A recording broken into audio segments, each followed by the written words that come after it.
আমরা ঢাকা বিশ্ববিদ্যালয়, জাহাঙ্গীরনগর বিশ্ববিদ্যালয়ের দিকে যদি তাকাই, আমরা যদি শাস্ত্রের দিকে তাকাই, শাস্ত্রেও কিছুদিন আগে দুইজন সহপাঠী, ছেলে সহপাঠীর দ্বারা একজন নারী শিক্ষার্থী যৌন হয়রানি এবং ধর্ষণের শিকার হয়ে সেটা ভিডিও ধারণ করা হয়েছে।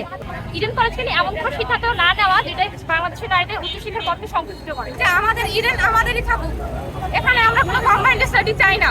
অনেকের বাসা থেকে কম্বাইন্ড স্টাডি অ্যালাউ করে না, তাদের জন্য ইডেনই একমাত্র প্রতিষ্ঠান যেখানে নারীরা নিশ্চিন্তে পড়াশোনা করতে পারে। এখানে হলগুলো রয়েছে, আপনারা দেখেন আমাদের ক্যাম্পাসের ভিতরে ছেলেদের কোনো নেই, যারা আছেন টিচার অথবা সহকর্মী বা প্রতিষ্ঠান সহকারী যারা আছেন, এছাড়া কিন্তু বাইরের কেউ নাই।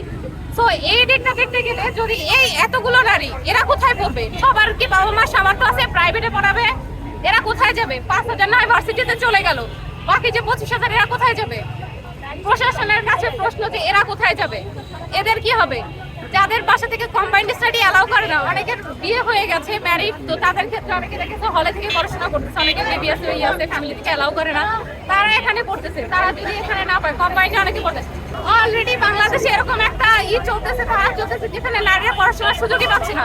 এখন আপনারা উন্নতি জাতি যাচ্ছেন, আপনারা চাচ্ছেন যে আপনাদের সমাজ শিক্ষায় ভরপুর থাকুক, কিন্তু সেখানে নারীরাই শিক্ষার সুযোগ পাচ্ছে না।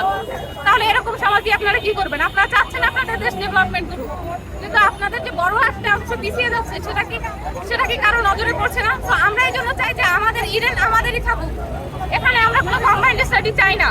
আমাদের অনেক বোনরা আছে যারা পর্দা মেনটেন করে এখানে পড়াশোনা করে, যাদের পর্দা বিঘ্ন হয় না। সো ইডেনই থাকতে চাই। আমাদের একটাই দাবি যে ইডেনের স্বাধীনতা রক্ষা করে এখানে যদি আপনাদের কাঠামো বা কোনো স্ট্রাকচার দাঁড় করাইতে হয়, তাহলে অবশ্যই এটাকে মহিলা কলেজ বা মহিলার যে এটা আছে এটা রেখে।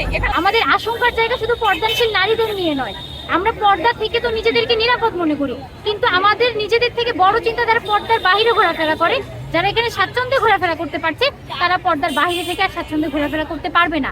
আমরা ঢাকা বিশ্ববিদ্যালয়, জাহাঙ্গীরনগর বিশ্ববিদ্যালয়ের দিকে যদি তাকাই, আমরা যদি শাস্ত্রের দিকে তাকাই, শাস্ত্রেও কিছুদিন আগে দুইজন সহপাঠী, ছেলে সহপাঠীর দ্বারা একজন নারী শিক্ষার্থী যৌন হয়রানি এবং ধর্ষণের শিকার হয়ে সেটা ভিডিও ধারণ করা হয়েছে।